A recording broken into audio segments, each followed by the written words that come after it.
Hi, James Black here from the Canadian Securities Exchange, and today we're talking about the Listed Issuer Financing Exemption. This is a new tool that companies are going to have to raise capital here in Canada, and I'm going to introduce a guest today to help us navigate this new exemption. Please allow me to introduce Mr. Dom Mannella. He is a former staffer at the Canadian Securities Exchange and now an associate at Folger, Rubinoff, LLP. Dom, welcome to the show, and perhaps just tell us a bit from a high level what this exemption is and when it comes into effect. Hi, James. It's great to be here today. Thank you for having me and allowing me the opportunity to share my insights with you all.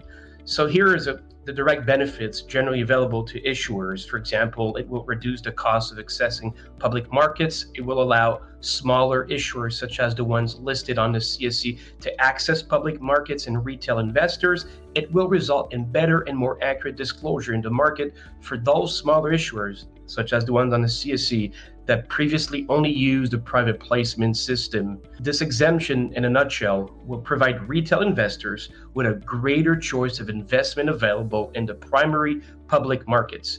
The exemption will take effect on November 21st, 2022, and it frees certain public companies from filing a prospectus if they're looking to raise between $5 million and $10 million within the previous 12 months. And it will allow those companies to issue shares which are freely tradable securities without the 4-month hold, which is prescribed under National Instrument 45102. And companies will be able to use this exemption once a year, and it must have already been trading on a Canadian exchange for at least 12 months before qualifying. Right. And could you just touch on some of the other eligibility criteria that companies need to be aware of before considering use of this exemption? Of course, there are 5 requirements.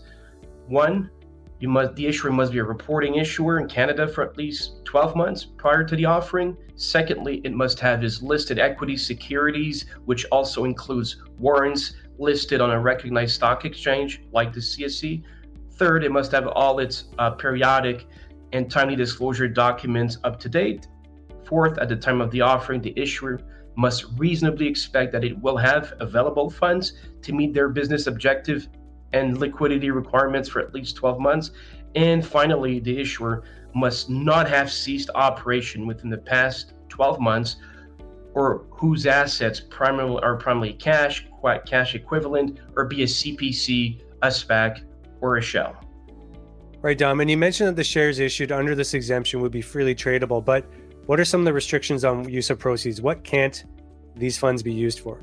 Yeah, just like you said, James, one of the greatest benefits is having those shares freely tradable upon the offering. However, there are 3 restrictions. The first one is a transaction that requires approval by shareholders. Secondly, a significant acquisition. And thirdly, a restructuring transaction that would require additional financial statements pursuant to the securities law prospectus rules.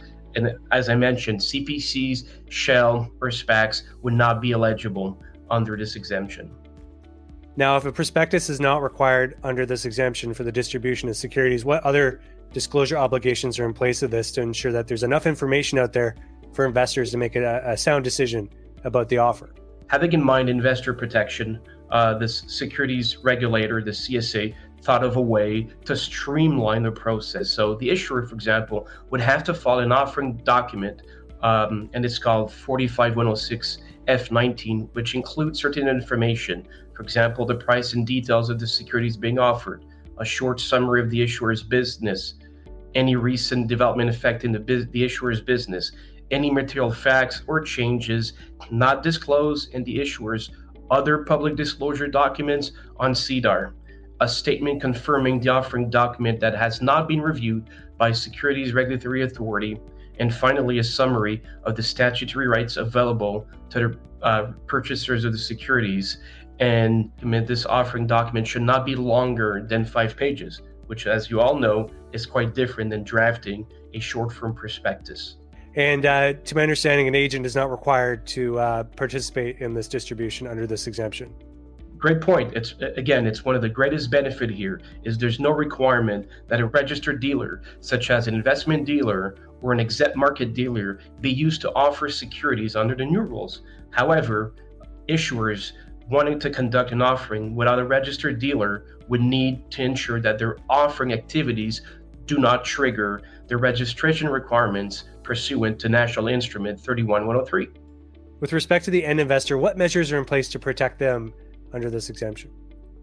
Firstly, purchasers would have a right of rescission for 180 days under applicable securities laws, as well as a right to damages against the issuer distributing such securities.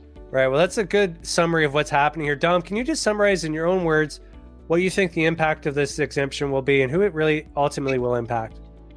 Well, the exemption, in my opinion, was designed to be a capital raising tool that will enable small cap issuers, such as the ones on the CSE and the TSXV, to bridge the gap to access retail investors.